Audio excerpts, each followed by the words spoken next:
independent probe into the massacre that occurred more than 6 months ago. We are here today to discuss the massacre that occurred on September 1st, 2013. It has been more than 6 months since 50 massacre in Camp Ashraf.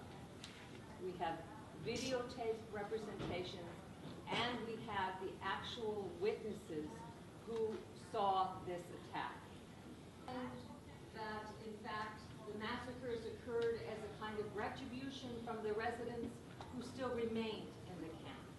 The government, therefore, cannot be the body to investigate what has taken place.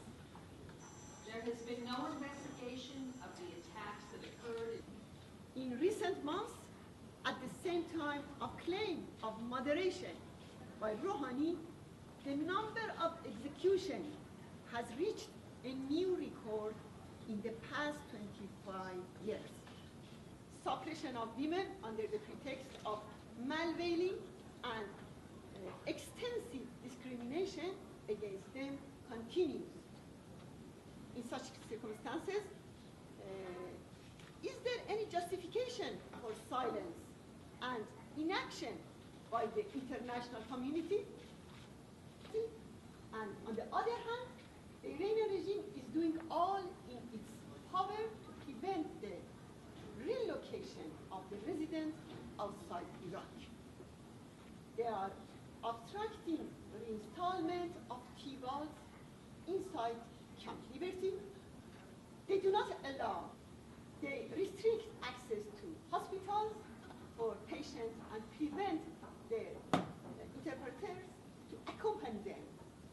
They secretly buried bodies of these fallen victims during September 1st massacre in Camp Ashraf, and they are preparing grounds for clashes.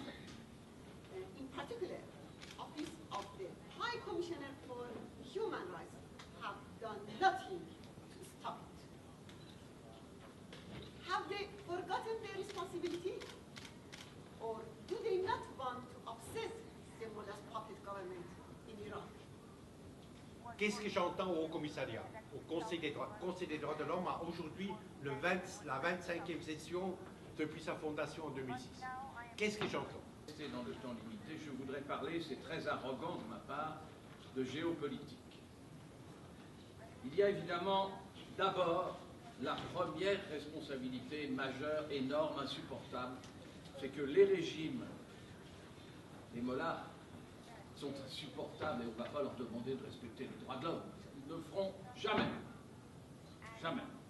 Seule la laïcité et le rôle des femmes, comme le dit souvent Mme Rajavi, peut changer la situation. Ça, c'est la grosse responsabilité. Et puis, c'est bien de vouloir la paix, c'est mieux que de se contenter d'attendre la guerre. D'accord. Et on a donc, de façon géopolitiquement différente, apprécié l'axe Iran, Irak, Syrie, Hezbollah, qui représente maintenant, aux yeux de la communauté internationale, quelque chose comme une des représentations du monde arabe. Avant, on ne disait pas ça. Je vais très vite, pardonnez-moi, c'est très grossier ce que je dis, mais c'est comme ça. Et donc tout ce qui s'est passé dans l'horreur, aussi bien ce qui a été souligné ici, en Iran, en Irak, avec la complicité de M. Maliki, mais aussi en Syrie, tout était subordonné à la réussite probable, je espérais, légitime, d'un plan de désarmement nucléaire ou tentative de bloquer le processus. Je le comprends, mais c'est comme ça.